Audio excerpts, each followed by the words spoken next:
করে রাখবো। কবর সাবধান, তুমি কিন্তু তার সাথে খারাপ ব্যবহার করবা না। আল্লাহর কুদরত বোঝা যায় না রে বাবা, আল্লাহর কুদরত বোঝা যায় না।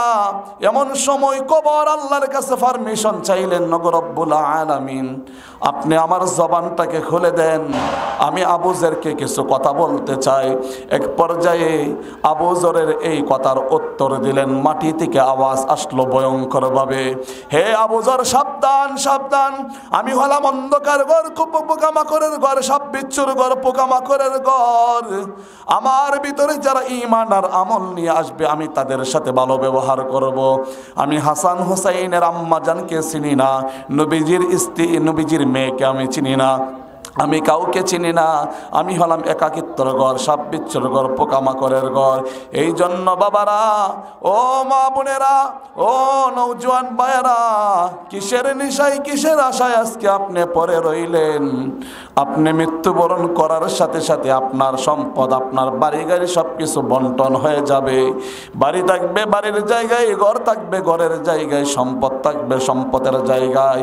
আজকে আপনি আল্লাহকে বলে গেলেন কিন্তু চিনলেন না আমার মহান রব্বুল আলামিন আপনাকে কেমন ভাবে সৃষ্টি করেছেন।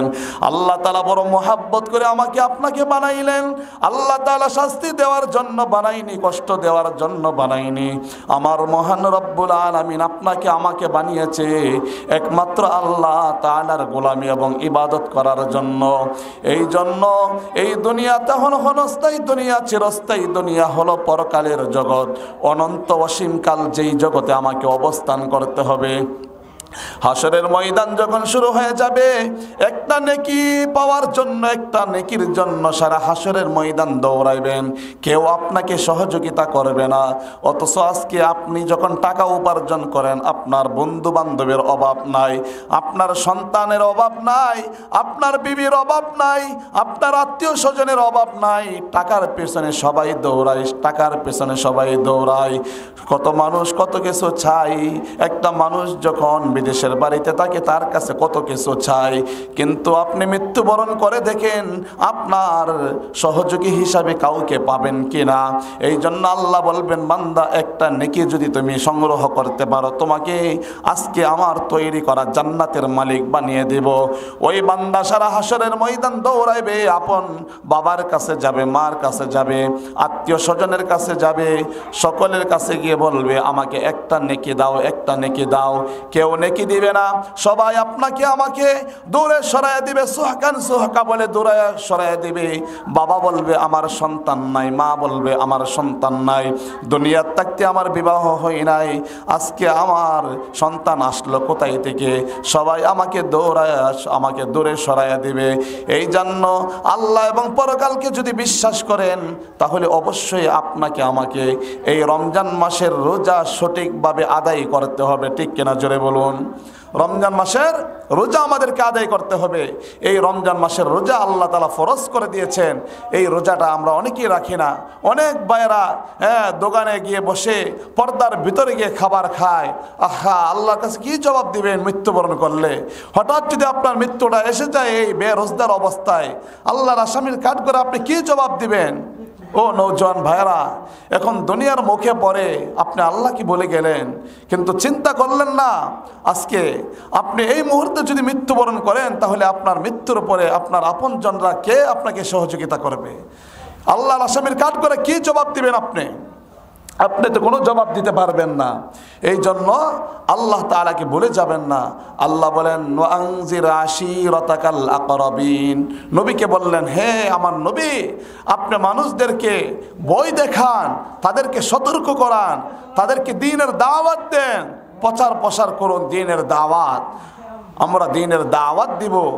এই যারা রোজা রাখে না, আমাদের পরিবারকে আমরা বোঝাবো, আমাদের সন্তানদেরকে আমরা বোঝাবো, আমাদের আত্মীয় স্বজনদেরকে আমরা বোঝাবো, তারা যেন দ্বীনের কথাগুলি শোনে, তারা যেন কথাগুলি বুঝে, তারা যেন রোজা রাখে। এই কথাগুলি আমরা মানুষদের কাছে প্রচার প্রসার করব। নবী আলাইহিস সালাতু ওয়াস সালাম কিভাবে মানুষদেরকে দ্বীনের দাওয়াত দিয়েছেন, নবী আলাইহিস সালাতু ওয়াস সালাম কত কষ্ট করেছেন ইসলামের জন্য, কোরআনের জন্য, তারপর কোনো দিন দ্বিমুখ করেন নাই। সাহাবায়ে কেরাম কত কষ্ট করেছেন কোরআনের জন্য, ইসলামের জন্য। নবীজি সাল্লাল্লাহু আলাইহি ওয়াসাল্লাম দ্বীনের দাওয়াত দিয়েছেন, প্রচার প্রসার করেছেন।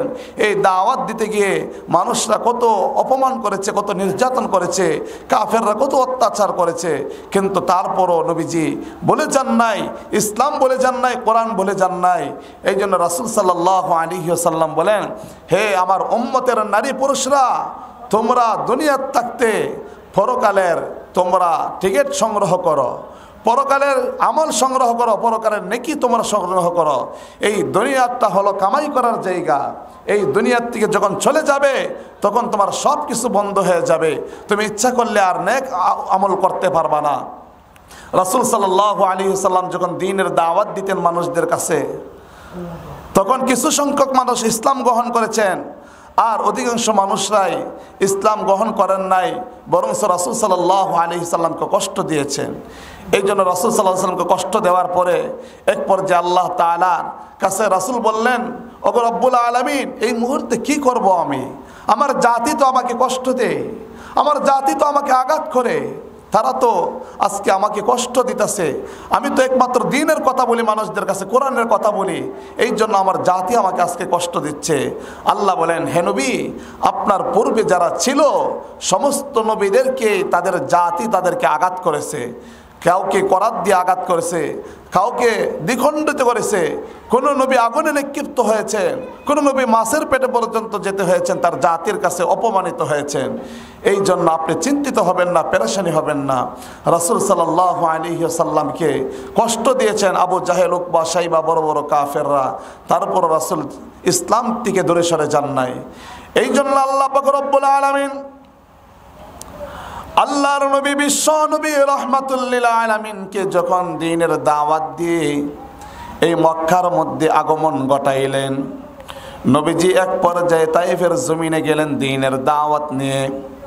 নবীজি যখন দ্বীনের দাওয়াত দিলেন, তায়েফের জমিনের যত মানুষ আছে সমস্ত মানুষদেরকে উদ্দেশ্য করে বললেন, হে লোক সকল, তোমরা আমি নবীকে শেষ নবী মেনে নাও এবং আল্লাহ তাআলাকে মেনে নাও, দুনিয়া তো শান্তি পাবে, আখিরাতেও শান্তি পাবে। এক পর্যায়ে তায়েফের জমিনের যত বড় বড় কাফেররা ছিল, ওই কাফেররা ছোট ছোট বাচ্চাদেরকে লিলিয়ে দিলেন, বললেন, মুহাম্মদের ওপর তোমরা পাথর নিক্ষেপ করো, পাথর নিক্ষেপ করো। রাসূলের ওপর পাথর নিক্ষেপ করলেন। এক পর্যায়ে রাসূল সাল্লাল্লাহু আলাইহি ওয়াসাল্লামের মাথা মুবারক থেকে পা মুবারক পর্যন্ত রক্তাক্ত অবস্থায় হয়ে গেলেন। রাসূল সাল্লাল্লাহু আলাইহি ওয়াসাল্লাম বেহুশ হয়ে জমিনে পড়ে গেলেন। জমিনে পড়ে যাওয়ার পরে এক পর্যায়ে রাসূলের সাহাবী হযরত যায়েদ বিন হারেসা রাদিয়াল্লাহু আনহুকে ডাক দিয়ে বললেন, হে যায়েদ, তুমি আমার জুতাটা পা থেকে খুলে দাও। এমন সময় যায়েদ রাদিয়াল্লাহু আনহু যখন পা থেকে জুতাটা খুললেন, খোলার সাথে সাথে রাসূল সাল্লাল্লাহু আলাইহি ওয়াসাল্লাম চিৎকার দিয়ে উঠলেন। রাসূলকে জিজ্ঞাসা করলেন, ইয়া রাসূলুল্লাহ, আপনি চিৎকার দিয়ে উঠলেন কেন? রাসূল বললেন, হে যায়েদ, আমাকে কাফেররা এত পাথর নিক্ষেপ করেছে, এত রক্ত প্রবাহিত হয়েছেন, আমি যেই মুহূর্তে বেহুশ হয়ে পড়ে গেলাম, যেই মুহূর্তে আমি হুশ আসলো, তোমাকে যখন বললাম জুতাটা খুলে দেওয়ার জন্য, জুতাটা খোলা মাত্রই আমার কলিজাটা একবারে ছিঁড়ে যাওয়ার আশঙ্কা। জোরে বলেন নাউজুবিল্লাহ। এই জন্য কাফেররা রাসূলকে এত কষ্ট দিয়েছেন, এত নির্যাতন করেছেন, তারপরও রাসূল সাল্লাল্লাহু আলাইহি ওয়াসাল্লাম বিরক্তি বোধ করলেন না। তারপর রহমতের নবী, মায়ার নবী এই তাইফের জমিনের কাফেরদের জন্য দোয়া করলেন, আল্লাহর কাছে দোয়া চাইলেন, ওগো রব্বুল আলামিন, তাদেরকে আপনি হেদায়েত দান করেন। জোরে বলেন সুবহানাল্লাহ।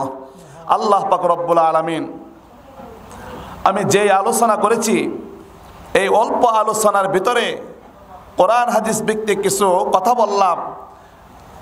জবানের শক্তি আল্লাহ তাআলা দান করলেন। আল্লাহ বলেন, বান্দা, এই জবানের মাধ্যমে একটা জিহ্বা আছে আকর্ষণীয়, যেই জিহ্বার মাধ্যমে তুমি স্বাদ অনুভব করো, এই জিহ্বার শক্তি আমি আল্লাহ তাআলা দান করলাম। তোমার জবানের শক্তি আমি আল্লাহ দান করলাম। তোমার দৃষ্টি শক্তির কার্যকারিতা আমি আল্লাহ দান করলাম। তোমার শ্রবণ শক্তির কার্যকারিতা আমি আল্লাহ দান করলাম। তোমার কথা বলার বাক শক্তি আমি আল্লাহ দান করলাম। তোমার অঙ্গ প্রত্যঙ্গ চলার মতন শক্তি আমি আল্লাহ দান করলাম। বান্দা, তারপর তারপরও আমি আল্লাহকে বলে গেলে, ও বান্দা রমজান মাস এসেছে, এখনো তুমি নামাজ পড়ো না, এখনো তুমি রোজা রাখো না, এখনো তুমি মানুষের সাথে গীবত করো, এখনো তুমি সঠিকভাবে চলতে পারলা না। একটা সময় যখন আমি যুবকে উপনীত ছিলাম, মুরব্বী বাবারা বুঝবেন, যখন আমার শক্তি ছিল, আমার যখন 20 বছর 30 বছর উপনীত ছিল, আমার যখন দাড়ি ওঠে নাই, ওই সময়ে আমি ইচ্ছা করলে মাইল কি মাইল হেঁটে অনেক দূর অতিক্রম করতে পারতাম। আজকে যারা মুরব্বী উপনীত হয়েছেন আপনারা বুঝেন, আজকে আপনি ইচ্ছা করলেই মাইল কি মাইল হেঁটা হেঁটা আপনি সফর করতে পারেন না। ইচ্ছা করলে মসজিদে এসে 10 রাকাত 20 রাকাত নামাজ আপনি আদায় করতে পারেন না।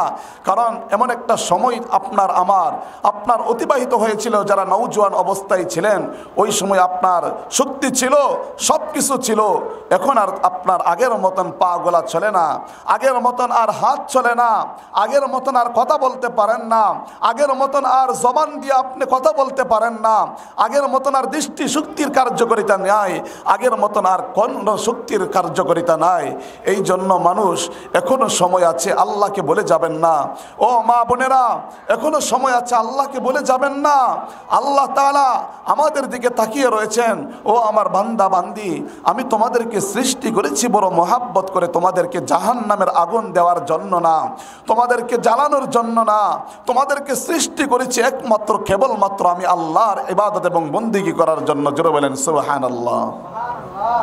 এই জন্য নওজোয়ান ভাইয়েরা, এখনো সময় আছে। আপনি সব কিছু বুঝেন, দুনিয়ার সব কিছু বুঝেন, দুনিয়ার আলো বাতাস সব কিছু বুঝেন, কিন্তু আজকে আপনি চিন্তা করেন না যে আমি যে মৃত্যুবরণ করব, আমার মৃত্যুর পরে আমার কবরের পাশে কে থাকবে। আজকে আমার বন্ধু বানাইলাম মোবাইলকে, আজকে আমার বন্ধু বানাইলাম আমার খারাপ নিশাখোর এরকম জাতীয় বন্ধুদেরকে আমি আমার বন্ধু বানাইলাম, কিন্তু আদৌ কি আমি চিন্তা করেছি আমার মৃত্যুর পরে আমার এই বন্ধু আমার কবরে যাবে কিনা, আমার এই মৃত্যুর পরে আমার আপনজনরা আমার সাথে থাকবে কিনা? এরকম চিন্তা তো আজও করি না।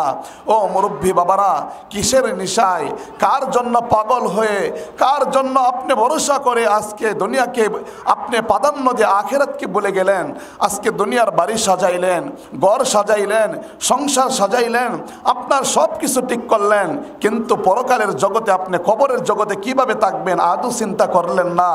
আল্লাহ বলেন, ইয়া আইয়ুহাল ইনসান মা গররাকা বিরব্বিকাল কারীম, হে মানুষ, আমি কারীম রব থেকে তোমাকে কে বাধা প্রদান করলো? তুমি না চাইতে আমি আল্লাহ তাআলা তোমাকে 3.5 হাত বডি দান করলাম, তোমার জবানের জায়গায় জবান রাখলাম, তোমার হাতের জায়গায় হাত রাখলাম, তোমার পায়ের জায়গায় পা রাখলাম, তোমার সব কিছু আমি রাখলাম, তোমার সব কিছু ঠিক রাখলাম। আজকে তুমি মানুষের জন্য পাগল, আজকে তুমি নায়ক নায়িকার জন্য পাগল, আজকে তুমি খেলোয়াড়ের জন্য পাগল, কিন্তু তুমি চিন্তা করলা না এই নায়ক নায়িকা তো তোমার একটা চক্ষু বানায়নি, এই নায়ক নায়িকা তো তোমার হাত বানায়নি, এই নায়ক নায়িকা তো তোমার অঙ্গ প্রত্যঙ্গ বানায়নি, কোনো কিছু বানায়নি, একমাত্র আমি আল্লাহ তাআলা তোমাকে দান করলাম। এই জন্য নওজোয়ান ভাইয়েরা, কত মানুষ হঠাৎ করে মৃত্যুবরণ করে, এখনো সময় আছে, আপনি আল্লাহকে বলে যাবেন না। রমজান মাস হলো বরকতের মাস। এই কথা বলবো না তুমি। রমজান মাস হলো বরকতের মাস, রমজান মাস হলো সওয়াব অর্জনের মাস। প্রত্যেকটা মানুষের একটা সিজন থাকে। বর্তমান ফল ফলাদের মধ্যে তরমুজের একটা সিজন রয়েছে, বর্তমানে তরমুজের সিজন চলতেছে, কিছুদিন পর পর একটা ফলের সিজন আসে, ব্যবসায়ীদের ব্যবসার সিজন আসে, আর নেককার যারা ঈমানওয়ালা যারা, তাদের সিজন হলো রমজান মাস। এই রমজান মাস হলো নেক আমলের মাস, কামাই করার মাস। এই রমজান মাসে আপনি বেশি বেশি করে ইবাদত বন্দেগী করবেন, বেশি বেশি করে আল্লাহকে ডাকবেন, বেশি বেশি করে তাহাজ্জুদের নামাজ পড়বেন, বেশি বেশি করে আপনি কোরআন তিলাওয়াত করবেন। রমজান মাসে যদি কোনো ব্যক্তি কোরআন তিলাওয়াত করে, একটা অক্ষর পাঠ করলে আল্লাহ তাআলা 70টা অক্ষর পাঠ করলে যে সওয়াব তার আমলনামার মধ্যে এই সওয়াব দান করে। জোরে বলেন সুবহানাল্লাহ। এই জন্য মানুষ আল্লাহ তাআলাকে বলে যাবেন না, এখনো সময় আছে, আল্লাহকে বলে যাবেন না। মুরব্বী বাবারা, আপনি একটু চিন্তা করেন না, হায়রে আমি যদি এই মুহূর্তে আমি মৃত্যুবরণ করি, আমি আল্লাহর আসামির কাঠগড়ায় কি নিয়ে যাব? আমি কি জবাব দিব আল্লাহর দরবারে? দুনিয়াতে মানুষ আসার সিরিয়াল আছে, যাওয়ার কোনো সিরিয়াল নাই। বাবার আগে সন্তান চলে যায়, সন্তানের আগে বাবা চলে যায়, এইভাবে মানুষ মৃত্যুবরণ করে হঠাৎ করে। এই জন্য আল্লাহ বলেন, ফাইজা জা আজালুহুম, লা ইস্তাখিরুনা সাআতাও ওয়া লা ইস্তাকদিমুন। মানুষ যখন মৃত্যুবরণ করবে, এক সেকেন্ড আগেও কাউকে নেওয়া হবে না, এক সেকেন্ড পরেও নেওয়া হবে না। যখন মৃত্যুর ঘণ্টা বেজে যাবে, ঠিক সেই মুহূর্তে আজরাইল আলাইহিস সালাম এসে ওই বান্দা বান্দির সামনে এসে হাজির হয়ে যাবে। আপনি বাঁচতে পারবেন না, বাঁচতে পারবেন না। ও নৌজওয়ান ভাইয়ের, আপনি বাঁচতে পারবেন না। ও মুরব্বী বাবার, আপনি বাঁচতে পারবেন না। আপনার এই ঘর ঘরের জায়গায় পড়ে থাকবে, আপনার বাড়ি বাড়িতে থাকবে। আপনার এই বাড়ি এত কষ্ট করে সাজাইলেন, এই বাড়িটা পড়ে থাকবে। আপনি যখন মৃত্যুবরণ করবেন, মৃত্যুর সাথে সাথে আপনার আত্মীয় স্বজনরা মুহূর্তের মধ্যে আপনাকে ঘর থেকে বের করে দিবে। কেউ আপনাকে ঘরের ভিতরে রাখবে না। সবাই বলবে যে আমার এই ঘরের ভিতর থেকে লাশটাকে তাড়াতাড়ি সরাইয়া দাও, আমাদের বই হই। আপনার স্ত্রী, আমার স্ত্রী চিৎকার করবে আর বলবে আমার স্বামীকে তাড়াতাড়ি ঘর থেকে বের করে দাও। সন্তান দৌড়ায় যাবে, মসজিদে আসবে ইমাম সাহেবের কাছে, ও হুজুর আমার বাবা তো ইন্তিকাল করেছেন, আপনি মসজিদের মাইকে এলান করে দেন। কিছু আপনজনরা যাবে কাপড়ের কাপড় কেনার জন্য, কিছু আপনজনরা যাবে বাঁশের জারে বাঁশ কাটার জন্য, কিছু আপনজনরা চলে যাবে গরম পানি করে আপনাকে গোসল দেওয়ার জন্য। আস্তে আস্তে সবাই ব্যস্ত হয়ে যাবে আপনাকে কবরে দেওয়ার জন্য। ও মুরব্বী বাবারা, এখনো সময় রয়েছে, আপনি আল্লাহকে বলে যাবেন না। নৌজওয়ান ভাইয়েরা, তোমার মতো কত নৌজওয়ান যুবক ভাই, দেখো না তুমি কত যুবক, ছোট্ট ছোট্ট যুবকরা, তারা মাদ্রাসায় লেখাপড়া করে, 5 ওয়াক্তের নামাজ পড়ে। তারা যদি পড়তে পারে তাহলে তুমি কেন পড়তে পারবা না? তারা যদি নামাজ পড়তে পারে তাহলে তুমি কেন পড়তে পারবা না? তারা যদি কোরআন তিলাওয়াত করে তাহলে তুমি কেন করতে পারবা না? এই জন্য নৌজওয়ান ভাইয়েরা, এখনো সময় আছে, আল্লাহকে বলে যাবেন না। যেই কথাটা বলতেছিলাম, মানুষটা যখন মৃত্যুবরণ করবে, মৃত্যুর সাথে সাথে ওই মানুষটাকে মুহূর্তের মধ্যে ঘর থেকে বের করে দিবে। তার আপনজনরা তাকে ঘর থেকে মুহূর্তের মধ্যে বের করে দিবে। একদল মানুষ যাবে কাপড় কেনার জন্য, একদল মানুষ যাবে গোসল দেওয়ার জন্য, একদল মানুষ যাবে মসজিদের হাটিয়ানা আনার জন্য। সবাই আস্তে আস্তে ব্যস্ত হয়ে পড়বে, সবাই আস্তে আস্তে ব্যস্ত হয়ে পড়বে। সবাই আমাকে ঘর থেকে বের করে দিবে। এত সুন্দর ঘর সাজায়া আজকে এই ঘর থেকে আমাকে মুহূর্তের মধ্যে মাটিতে শোয়া দেওয়া হবে। এই মাটি থেকে আস্তে আস্তে আমাকে হাটিয়ার মধ্যে ওঠানো হবে। আমাকে একদল মানুষ যাবে গোসল দেওয়ার জন্য। একদল মানুষ যখন ওই মৃত মানুষটাকে গোসল দেওয়ার জন্য চলে যায়, পর্দার ভিতরে যখন মানুষটাকে গোসল দেওয়া হয়, এমন সময় ওই মৃত ব্যক্তিটাকে গোসল দেওয়ার সময় মৃত ব্যক্তি চিৎকার দিয়ে ওঠে আর বলে আমাকে তোমরা আর গরম পানি দিও না, আমার শরীরে আর তোমরা ডলা দিও না, আমার শরীরে আর তোমরা মালিশ করিও না। কারণ আজরাইল যখন আমাকে জান কবজ করেছিলেন, আজরাইল যখন আমাকে জান কবজ করেছিলেন, আমার এত কষ্ট হয়েছে, এত কষ্ট হয়েছে। ফ্যান বন্ধ করে দেন, একটা ফ্যান বন্ধ করে দেন, সবটি বন্ধ করে দেন। আমার এত কষ্ট হয়েছে, এত কষ্ট হয়েছে যা আমি সহ্য করতে পারি নাই। ওই মৃত ব্যক্তিরা চিৎকার করে বলবে আর চিৎকার করবে আর বলবে আমাকে তোমরা আর গরম পানি দিও না, আমাকে আর তোমরা ডলা দিও না। ইতিপূর্বে আমাকে আজরাইল যখন জান কবজ করেছিলেন, আমার এত কষ্ট হয়েছে, এত কষ্ট হয়েছে যা বলার বাহিরে, আমাকে আর তোমরা ডলা দিও না। এক পর্যায়ে ওই মৃত ব্যক্তিটাকে যখন গোসল দেওয়ার পরে হাটিয়ার মধ্যে ওঠানো হয়, তার আপনজনরা যখন হাটিয়ার মধ্যে ওঠায়, এমন সময় মৃত ব্যক্তিকে কাফনের কাপড় পরিধান করায়। একটা বাদ যখন পায়ের নিচে দেই, ওই মৃত ব্যক্তি চিৎকার দিয়ে ওঠে আর বলে আমাকে তোমরা বাদ দিও না, বাদ দিও না।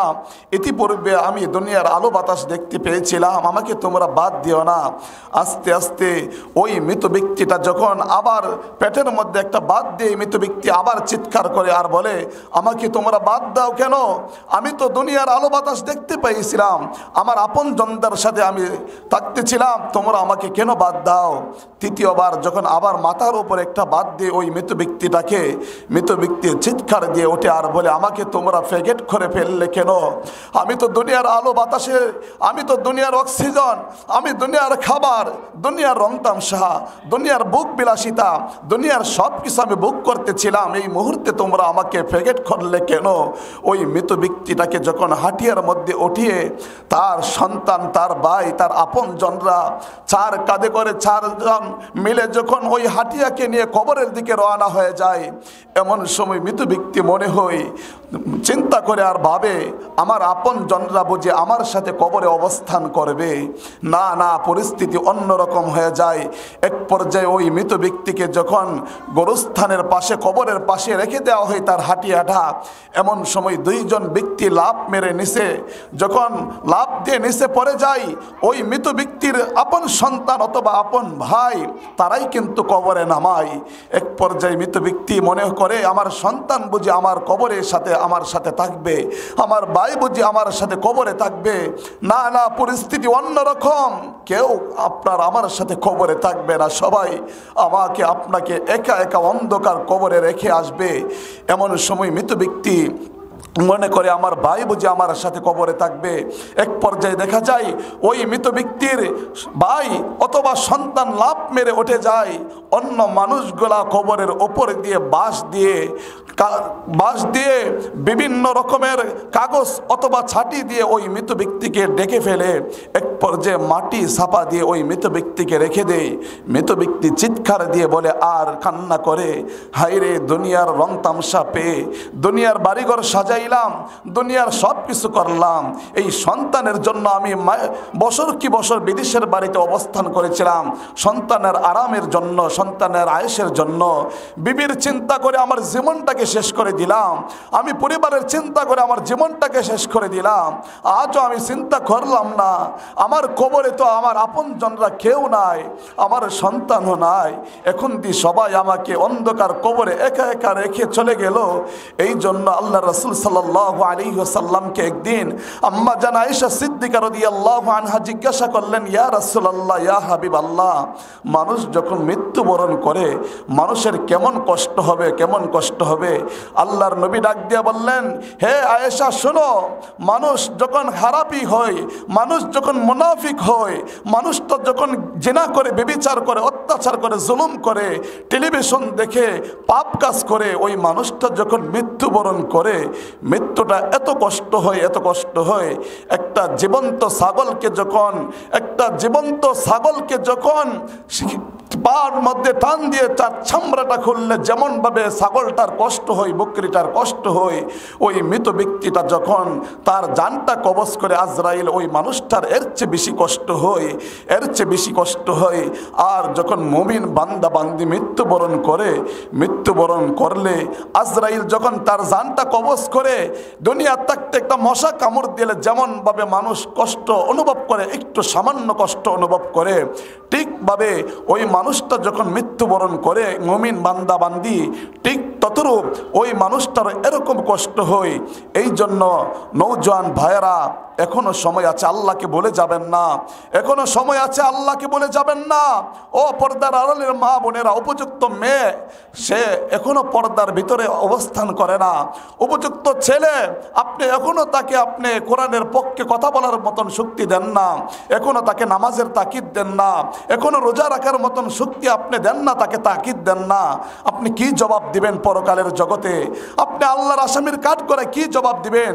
আল্লাহ বলেন, ইয়া আইয়ুহাল্লাযীনা আমানু কু আনফুসাকুম ওয়া আহলিকুম নারা, হে ঈমানদারগণ, আগে নিজেকে জাহান্নামের আগুন থেকে বাঁচাও, তারপর তোমার পরিবার পরিজনকে জাহান্নামের আগুন থেকে বাঁচাও।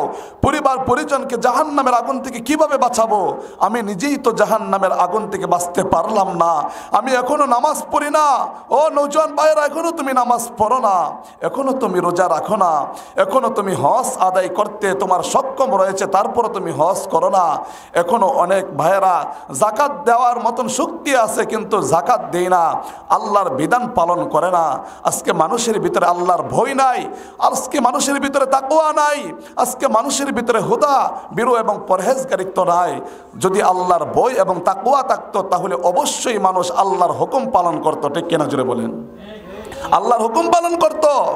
আল্লাহ বলেন, ইয়া আইয়ুহাল্লাযীনা আমানুত্তাকুল্লাহ, হে ঈমানদারগণ, আল্লাহকে ভয় করো, আল্লাহকে ভয় করো। মুমিন আল্লাহকে ভয় করো, মা বোনেরা আল্লাহকে ভয় করেন, মুরব্বীরা আল্লাহকে ভয় করেন। সবাইকে আল্লাহ তাআলা উদ্দেশ্য করে বলেন, হে ঈমানদারগণ, আমি আল্লাহকে ভয় করো, তোমরা ভয় করার মতন ভয় করো। এবং বই না করে পরিপূর্ণ মুসলমান না হয়ে তুমি মৃত্যুবরণ করিও না। হাক্কা তুকাতিহি ওয়ালা তামুতুন্না ইল্লা ওয়া আনতুম মুসলিমুন। তুমি পরিপূর্ণ মুসলমান না হয়ে মৃত্যুবরণ করিও না। এই জন্য বই করতে হবে একমাত্র আল্লাহকে। আজকে আল্লাহর বই না থাকার কারণে মানুষ গুনাহ করে। ওই যদি আপনার আমার ভিতরে না থাকে, পরকালে আল্লাহর আসামির কাঠগড়ায় ধরা পড়ে যাব। যদি আল্লাহর বই এবং আল্লাহর হুকুম বিধি আমাদের ভিতরে থাকে, তাহলে আমরা অবশ্যই অবশ্যই আল্লাহর হুকুম মানতে বাধ্য হব। ঠিক কিনা জোরে বলুন।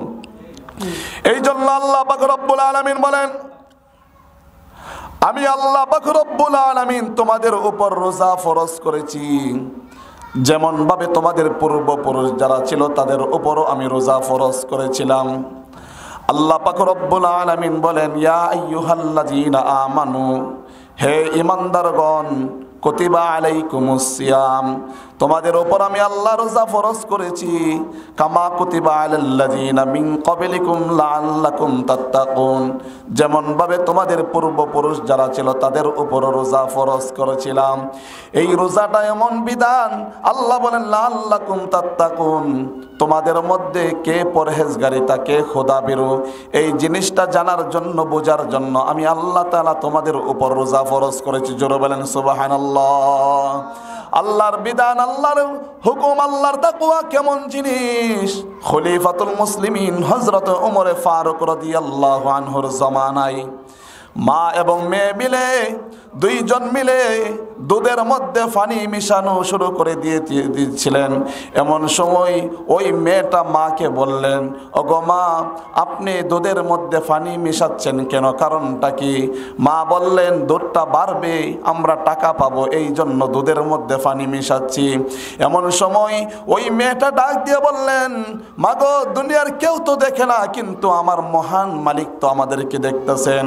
অতএব আল্লাহর ভয় এবং তাকওয়া কেমন জিনিস। এমন সময় খলিফাতুল মুসলিমিন হযরত ওমর ফারুক রাদিয়াল্লাহু আনহু তাদের কথাটা শুনলেন। খলিফাতুল মুসলিমিন আত্মহারা হয়ে গেলেন, খুশি আনন্দে ভরপুর হয়ে গেলেন যে দুনিয়াতে আমার জমানার মধ্যে একটা আদনা মুমিন বান্দা বান্দির ভিতরে ইমানের তাকওয়া পরহেজগারিতা এতটুক। এই জন্য আল্লাহর কাছে শুকরিয়া আদায় করলেন। জোরে বলেন সুবহানাল্লাহ। শুধু তাই নয়, আল্লাহর বই এমন, আল্লাহর বই যদি একটা মানুষের ভিতরে থাকে, ওই মানুষটা কখনো আল্লাহর বিরুদ্ধে অমান্য কাজ করতে পারে না, আল্লাহর হুকুমের বিরুদ্ধে কাজ করতে পারে না। আমার আল্লাহ পাক রব্বুল আলামিনের বই ছিল সাহাবায়ে কেরামের ভিতরে। সাহাবায়ে কেরাম নিজের জীবনকে বিসর্জন দিয়ে একমাত্র আল্লাহর বই এবং তাকওয়াকে তারা প্রাধান্য দিয়েছিলেন। আল্লাহর বই ছিল হযরতে আবু বকর সিদ্দিক রাদিয়াল্লাহু আনহুর কাছে, আল্লাহর বই ছিল হযরতে ওমর ফারুক রাদিয়াল্লাহু আনহুর কাছে, আল্লাহর বই ছিল হযরত ওসমান জিন্নুরাইনের কাছে, আলী কাররামাল্লাহু ওয়াজহাহুর কাছে। আল্লাহর বই যদি আমার আপনার ভিতরে থাকে, তাহলে অবশ্যই আমরা পরকালে যে আল্লাহর তৈরি জান্নাত, এই জান্নাতের মালিক হতে পারবো। আমার আল্লাহ পাক রব্বুল আলামিন বলেন, গোলাম, দুনিয়াতে যা কিছু করো না কেন, একদিন কিন্তু আমি আল্লাহর দরবারে তোমাকে আসতে হবে। পরকালকে যদি বিশ্বাস করো, আমায় আল্লাহর দরবারে আসতে হবে। এই জন্য আল্লাহ বলেন, কুল্লু মান আলাইহা ফান, মৃত্যুর পেয়ালা সবাই পান করতে হবে, মৃত্যুর পেয়ালা সবাই পান করতে হবে। আল্লাহ বলেন, কুল্লু মান আলাইহা ফান ওয়া ইয়াবকা ওয়াজহু রাব্বিকা যুল জালালি ওয়াল ইকরাম। আল্লাহ বলেন, একদিন এই পৃথিবী ধ্বংস হয়ে যাবে, এই আসমান ভেঙ্গে চুরমার হয়ে যাবে, এই জমিনগুলা তোলার মতো নড়তে থাকবে, এই পাহাড়গুলা চূর্ণ বিচূর্ণ হয়ে যাবে, এই বিরাট বড় বড় অট্টালিকা দেখতাছি সব কিছু ধ্বংস হয়ে যাবে, গাছপালা উড়ন্ত পাখির মতন উড়তে থাকবে, সব কিছু এলোমেলো হয়ে যাবে। আল্লাহ বলেন, ওয়ায়াবকা ওয়াজহু রাব্বিকা যুল জালালি ওয়াল ইকরাম, সম্মান এবং ইজ্জতের মালিক মহান আল্লাহ শুধু বাকি থাকবে, আর যা কিছু আছে সব কিছু একদিন ধ্বংস হয়ে যাবে। রে বাবা, কিসের নিশায় আপনি আজকে আল্লাহকে বলে গেলেন? কিসের নেশায় আল্লাহকে বই করেন না? কিসের নেশায় আজকে আপনি পরকালকে বলে গেলেন? ও দুনিয়ার মানুষ, একটু চিন্তা করো না। মানুষটা যখন মৃত্যুবরণ করে, মৃত্যুর সাথে সাথে ওই মানুষটার আমলের দরজা বন্ধ হয়ে যায়। ইচ্ছা করলেই আর দুনিয়ার থাকতে আসতে পারবে না, ইচ্ছা করলেই কবর থেকে আর আসতে পারবে না। দুনিয়াতে বিপদে পড়লে আমার আত্মীয় স্বজন, আমার ভাই, আমার বাবা, আমার পাড়া প্রতিবেশী দৌড়ায়া যায় আমাকে বাঁচানোর জন্য। কিন্তু আমি যদি মৃত্যুবরণ করি, আমার মৃত্যুর পরে আমার কবরে কেউ যাবে না, আমার আপনজনরা আমাকে বাঁচানোর জন্য যাবে না। আমার কবরে আমার একা একা থাকতে হবে। এই জন্য কবর ডাক দিয়ে বলেন, আনা ওয়াহদা, আমি হলাম একাকিত্বর ঘর, আনাল গুরফা, আমি হলাম অন্ধকার কবর। এই অন্ধকার কবর থেকে কেউ আমাকে আপনাকে বাঁচাইতে পারবে না রে বাবা। যদি আমি গুনাহ নিয়ে কবরে যাই, ওই কবর এমনভাবে আমাদেরকে আযাব আর গজব দেওয়া শুরু করবে। এমন সময় মৃত ব্যক্তিটাকে যখন, ওই মৃত ব্যক্তিটা যখন গুনাহগার হয়ে ফুজ্জার হয়, এমন সময় তার কবরের মধ্যে সাপ আসবে, দংশন করবে, বিচ্ছু আসবে, দংশন করবে। ওই মৃত ব্যক্তিটাকে দংশন করতে থাকবে, দংশন করতে থাকবে। একটা বার যখন সবুল মারবে সাপ, সাথে সাথে 70 গজ মাটির নিচে অবস্থান করবে। আবার ওই মাটির উপরে উঠাইবে, আবার দংশন করবে, আবার মাটির উপরে উঠাইবে, আবার দংশন করতে থাকবে। আল্লাহর পয়গম্বর বলেন, হে আমার উম্মতের নারীরা পুরুষরা, হে আমার উম্মতের নারীরা পুরুষরা, এখনো সময় আছে, তোমরা আল্লাহ এবং পরকালকে বিশ্বাস করো। হযরতে ফাতেমাতুজ জাহরা রাদিয়াল্লাহু আনহা যখন ইন্তেকাল করবেন, ইন্তেকালের পূর্বে তার স্বামীর নাম ছিল হযরত আলী রাদিয়াল্লাহু আনহু। স্বামীকে ওসিয়ত করলেন, হে আমার প্রাণের স্বামী, আমি যখন মৃত্যুবরণ করব, আমার মৃত্যুর পরে মসজিদের মাইকে এলান করবেন না, মানুষদেরকে বলবেন না যে ফাতেমা ইন্তেকাল করেছেন, এমন খবরটা কাউকে দিবেন না। এমন সময় ফাতেমা রাদিয়াল্লাহু আনহার এই কথা শুনলেন, আলী রাদিয়াল্লাহু আনহু রাখলেন। এক পর্যায়ে ফাতেমা যখন ইন্তেকাল করলেন, রে বাবা, ফাতেমা ইন্তেকাল করার পরে মসজিদের মাইকে এলান করলেন না, মানুষদেরকে বললেন না।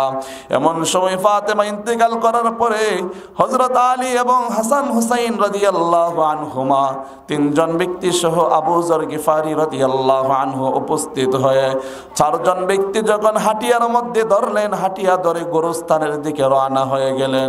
কবরের পাশে হাটিয়াটা রেখে এমন সময় আল্লাহর পয়গম্বরের সাহাবী হযরত আবু যর গিফারি রাদিয়াল্লাহু আনহু কবরকে লক্ষ্য করে বললেন, হে কবর, তুমি কি জানো তোমার ঘরে আজকে কাকে শোয়ানো হবে?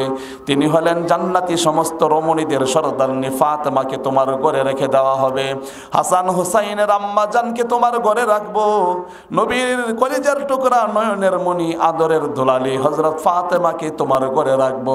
কবর সাবধান, তুমি কিন্তু তার সাথে খারাপ ব্যবহার করবা না। আল্লাহর কুদরত বোঝা যায় না রে বাবা, আল্লাহর কুদরত বোঝা যায় না। এমন সময় কবর আল্লাহর কাছে পারমিশন চাইলেন, নগো রব্বুল আলামিন, আপনি আমার জবানটাকে খুলে দেন, আমি আবু যরকে কিছু কথা বলতে চাই। এক পর্যায়ে আবু যরের এই কথার উত্তর দিলেন, মাটি থেকে আওয়াজ আসলো ভয়ঙ্কর ভাবে, হে আবু যর, সাবধান সাবধান, আমি হলাম অন্ধকার ঘর, পোকামাকড়ের ঘর, সাপ বিচ্ছুর ঘর, পোকামাকড়ের ঘর। আমার ভিতরে যারা ঈমান আর আমল নিয়ে আসবে, আমি তাদের সাথে ভালো ব্যবহার করব। আমি হাসান হুসাইনের আম্মা জানকে চিনি না, নবীজির স্ত্রী, নবীজির মেয়েকে আমি চিনি না, আমি কাউকে চিনি না। আমি হলাম একাকিত্বর ঘর, সাপ বিচ্ছুর ঘর, পোকামাকড়ের ঘর। এই জন্য বাবারা, ও মা বোনেরা, ও নওজোয়ান ভাইয়েরা, কিসের নেশায়, কিসের আশায় আজকে আপনি পড়ে রইলেন? আপনি মৃত্যুবরণ করার সাথে সাথে আপনার সম্পদ, আপনার বাড়ি গাড়ি সব কিছু বন্টন হয়ে যাবে। বাড়ি থাকবে বাড়ির জায়গায়, ঘর থাকবে ঘরের জায়গায়, সম্পদ থাকবে সম্পদের জায়গায়। আজকে আপনি আল্লাহকে বলে গেলেন, কিন্তু চিনলেন না না আমার মহান রব্বুল আলামিন আপনাকে কেমন ভাবে সৃষ্টি করেছেন। আল্লাহ তাআলা বড় মহব্বত করে আমাকে আপনাকে বানাইলেন। আল্লাহ তাআলা শাস্তি দেওয়ার জন্য বানাইনি, কষ্ট দেওয়ার জন্য বানাইনি। আমার মহান রব্বুল আলামিন আপনাকে আমাকে বানিয়েছে একমাত্র আল্লাহ তাআলার গোলামি এবং ইবাদত করার জন্য। এই জন্য এই দুনিয়াতে হলো ক্ষণস্থায়ী দুনিয়া, চিরস্থায়ী দুনিয়া হলো পরকালের জগৎ। অনন্ত অসীমকাল যেই জগতে আমাকে অবস্থান করতে হবে। হাসরের ময়দান যখন শুরু হয়ে যাবে, একটা নেকি পাওয়ার জন্য, একটা নেকির জন্য সারা হাসরের ময়দান দৌড়াইবেন, কেউ আপনাকে সহযোগিতা করবে না। অথচ আজকে আপনি যখন টাকা উপার্জন করেন, আপনার বন্ধু বান্ধবের অভাব নাই, আপনার সন্তানের অভাব নাই, আপনার বিবির অভাব নাই, আপনার আত্মীয় স্বজনের অভাব নাই। টাকার পেছনে সবাই দৌড়ায়, টাকার পেছনে সবাই দৌড়ায়। কত মানুষ কত কিছু চাই। একটা মানুষ যখন বিদেশের বাড়িতে থাকে তার কাছে কত কিছু চাই, কিন্তু আপনি মৃত্যুবরণ করে দেখেন আপনার সহযোগী হিসাবে কাউকে পাবেন কিনা। এই জন্য আল্লাহ বলবেন, বান্দা একটা নেকি যদি তুমি সংগ্রহ করতে পারো, তোমাকে আজকে আমার তৈরি করা জান্নাতের মালিক বানিয়ে দেব। ওই বান্দা সারা হাসরের ময়দান দৌড়াইবে, আপন বাবার কাছে যাবে, মার কাছে যাবে, আত্মীয় স্বজনের কাছে যাবে, সকলের কাছে গিয়ে বলবে আমাকে একটা নেকি দাও, একটা নেকি দাও। কেউ নেকি দিবে না, সবাই আপনাকে আমাকে দূরে সরাইয়া দিবে, সুহকান সুহকা বলে দূরে সরাইয়া দিবে। বাবা বলবে আমার সন্তান নাই, মা বলবে আমার সন্তান নাই, দুনিয়ার থাকতে আমার বিবাহ হয় নাই, আজকে আমার সন্তান আসলো কোথায় থেকে, সবাই আমাকে আমাকে দূরে সরাইয়া দিবে। এই জন্য আল্লাহ এবং পরকালকে যদি বিশ্বাস করেন, তাহলে অবশ্যই আপনাকে আমাকে এই রমজান মাসের রোজা সঠিকভাবে আদায় করতে হবে। ঠিক কিনা জোরে বলুন। রমজান মাসের রোজা আমাদেরকে আদায় করতে হবে। এই রমজান মাসের রোজা আল্লাহ তাআলা ফরজ করে দিয়েছেন। এই রোজাটা আমরা অনেকেই রাখি না। অনেক ভাইয়েরা দোকানে গিয়ে বসে পর্দার ভিতরে গিয়ে খাবার খায়। আহা, আল্লাহর কাছে কি জবাব দিবেন মৃত্যুবরণ করলে? হঠাৎ যদি আপনার মৃত্যুটা এসে যায় এই বেরোজগার অবস্থায়, আল্লাহর আসামির কাঠ করে আপনি কি জবাব দিবেন? ও নৌজওয়ান ভাইরা, এখন দুনিয়ার মুখে পড়ে আপনি আল্লাহ কি বলে গেলেন, কিন্তু চিন্তা করলেন না আজকে আপনি এই মুহূর্তে যদি মৃত্যুবরণ করেন, তাহলে আপনার মৃত্যুর পরে আপনার আপনজনরা কে আপনাকে সহযোগিতা করবে? আল্লাহর আসামির কাঠ করে কি জবাব দিবেন আপনি? আপনি তো কোনো জবাব দিতে পারবেন না। এই জন্য আল্লাহ তাআলাকে ভুলে যাবেন না। আল্লাহ বলেন ওয়ানজির আশিরাতাকাল আকরাবিন, নবীকে বললেন, হে আমার নবী, আপনি মানুষদেরকে ভয় দেখান, তাদেরকে সতর্ক করান, তাদেরকে দ্বীনের দাওয়াত দেন, প্রচার প্রসার করুন দ্বীনের দাওয়াত। আমরা দ্বীনের দাওয়াত দিব। এই যারা রোজা রাখে না, আমাদের পরিবারকে আমরা বোঝাবো, আমাদের সন্তানদেরকে আমরা বোঝাবো, আমাদের আত্মীয় স্বজনদেরকে আমরা বোঝাবো, তারা যেন দ্বীনের কথাগুলি শোনে, তারা যেন কথাগুলি বুঝে, তারা যেন রোজা রাখে। এই কথাগুলি আমরা মানুষদের কাছে প্রচার প্রসার করব। নবী আলাইহিস সালাতু ওয়াস সালাম কিভাবে মানুষদেরকে দ্বীনের দাওয়াত দিয়েছেন, নবী আলাইহিস সালাতু ওয়াস সালাম কত কষ্ট করেছেন ইসলামের জন্য, কোরআনের জন্য, তারপর কোনো দিন দ্বিমুখ করেন নাই। সাহাবায়ে কেরাম কত কষ্ট করেছেন কোরআনের জন্য, ইসলামের জন্য। নবীজি সাল্লাল্লাহু আলাইহি ওয়াসাল্লাম দ্বীনের দাওয়াত দিয়েছেন, প্রচার প্রসার করেছেন। এই দাওয়াত দিতে গিয়ে মানুষরা কত অপমান করেছে, কত নির্যাতন করেছে, কাফেররা কত অত্যাচার করেছে, কিন্তু তারপরও নবীজি বলে যান নাই, ইসলাম বলে যান নাই, কোরআন বলে যান নাই। এই জন্য রাসূল সাল্লাল্লাহু আলাইহি ওয়াসাল্লাম বলেন, হে আমার উম্মতের নারী পুরুষরা, তোমরা দুনিয়ার থাকতে পরকালের তোমরা টিকিট সংগ্রহ করো, পরকালের আমল সংগ্রহ করো, পরকালের নেকি তোমরা সংগ্রহ করো। এই দুনিয়াটা হলো কামাই করার জায়গা। এই দুনিয়ার থেকে যখন চলে যাবে, তখন তোমার সব কিছু বন্ধ হয়ে যাবে, তুমি ইচ্ছা করলে আর নেক আমল করতে পারবা না। রাসূল সাল্লাল্লাহু আলাইহি ওয়াসাল্লাম যখন দ্বীনের দাওয়াত দিতেন মানুষদের কাছে, তখন কিছু সংখ্যক মানুষ ইসলাম গ্রহণ করেছেন, আর অধিকাংশ মানুষরাই ইসলাম গ্রহণ করেন নাই, বরং রাসূল সাল্লাল্লাহু আলাইহি ওয়াসাল্লামকে কষ্ট দিয়েছেন। এই জন্য রাসূল সাল্লাল্লাহু আলাইহি ওয়াসাল্লামকে কষ্ট দেওয়ার পরে এক পর্যায়ে আল্লাহ তাআলার কাছে রাসূল বললেন, ওগো রব্বুল আলামিন, এই মুহূর্তে কি করব আমি? আমার জাতি তো আমাকে কষ্ট দেয়, আমার জাতি তো আমাকে আঘাত করে, তারা তো আজকে আমাকে কষ্ট দিতেছে, আমি তো একমাত্র দ্বীনের কথা বলি মানুষদের কাছে, কোরআনের কথা বলি, এই জন্য আমার জাতি আমাকে আজকে কষ্ট দিচ্ছে। আল্লাহ বলেন, হে নবী, আপনার পূর্বে যারা ছিল সমস্ত নবীদেরকে তাদের জাতি তাদেরকে আঘাত করেছে, কাউকে করাত দিয়ে আঘাত করেছে, কাউকে দ্বিখণ্ডিত করেছে, কোন নবী আগুনে নিক্ষিপ্ত হয়েছেন, কোন নবী মাছের পেটে পর্যন্ত যেতে হয়েছেন, তার জাতির কাছে অপমানিত হয়েছেন। এই জন্য আপনি চিন্তিত হবেন না, পেরেশানি হবেন না। রাসূল সাল্লাল্লাহু আলাইহি ওয়াসাল্লামকে কষ্ট দিয়েছেন আবু জাহেল, উকবা, শাইবা, বড় বড় কাফেররা, তারপর রাসূল ইসলাম থেকে দূরে সরে যান নাই। এই জন্য আল্লাহ পাক রব্বুল আলামিন আল্লাহর নবী বিশ্ব নবী রাহমাতুল লিল আলামিনকে যখন দ্বীনের দাওয়াত দিয়ে এই মক্কার মধ্যে আগমন ঘটাইলেন, নবীজি এক পর্যায়ে তায়েফের জমিনে গেলেন দ্বীনের দাওয়াত নিয়ে। নবীজি যখন দ্বীনের দাওয়াত দিলেন, তায়েফের জমিনের যত মানুষ আছে সমস্ত মানুষদেরকে উদ্দেশ্য করে বললেন, হে লোক সকল, তোমরা আমি নবীকে শেষ নবী মেনে নাও এবং আল্লাহ তাআলাকে মেনে নাও, দুনিয়া তো শান্তি পাবে, আখিরাতেও শান্তি পাবে। এক পর্যায়ে তায়েফের জমিনের যত বড় বড় কাফেররা ছিল, ওই কাফেররা ছোট ছোট বাচ্চাদেরকে লিলিয়ে দিলেন, বললেন, মুহাম্মদের ওপর তোমরা পাথর নিক্ষেপ করো। রাসূলের ওপর পাথর নিক্ষেপ করলেন। এক পর্যায়ে রাসূল সাল্লাল্লাহু আলাইহি ওয়াসাল্লামের মাথা মুবারক থেকে পা মুবারক পর্যন্ত রক্তাক্ত অবস্থায় হয়ে গেলেন। রাসূল সাল্লাল্লাহু আলাইহি ওয়াসাল্লাম বেহুশ হয়ে জমিনে পড়ে গেলেন। জমিনে পড়ে যাওয়ার পরে এক পর্যায়ে রাসূলের সাহাবী হযরত যায়েদ বিন হারেসা রাদিয়াল্লাহু আনহুকে ডাক দিয়ে বললেন, হে যায়েদ, তুমি আমার জুতাটা পা থেকে খুলে দাও। এমন সময় যায়েদ রাদিয়াল্লাহু আনহু যখন পা থেকে জুতাটা খুললেন, খোলার সাথে সাথে রাসূল সাল্লাল্লাহু আলাইহি ওয়াসাল্লাম চিৎকার দিয়ে উঠলেন।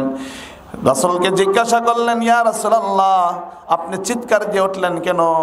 রাসূল বললেন, হে যায়েদ, আমাকে কাফেররা এত পাথর নিক্ষেপ করেছে, এত রক্ত প্রবাহিত হয়েছেন, আমি যেই মুহূর্তে বেহুশ হয়ে পড়ে গেলাম, যেই মুহূর্তে আমি হুশ আসলো, তোমাকে যখন বললাম জুতাটা খুলে দেওয়ার জন্য, জুতাটা খোলা মাত্রই আমার কলিজাটা একবারে ছিঁড়ে যাওয়ার আশঙ্কা। জোরে বলেন নাউজুবিল্লাহ। এই জন্য কাফেররা রাসূলকে এত কষ্ট দিয়েছেন, এত নির্যাতন করেছেন, তারপরও রাসূল সাল্লাল্লাহু আলাইহি ওয়াসাল্লাম বিরক্তি বোধ করলেন না। তারপর রহমতের নবী, মায়ার নবী এই তাইফের জমিনের কাফেরদের জন্য দোয়া করলেন, আল্লাহর কাছে দোয়া চাইলেন, ওগো রব্বুল আলামিন, তাদেরকে আপনি হেদায়েত দান করেন। জোরে বলেন সুবহানাল্লাহ।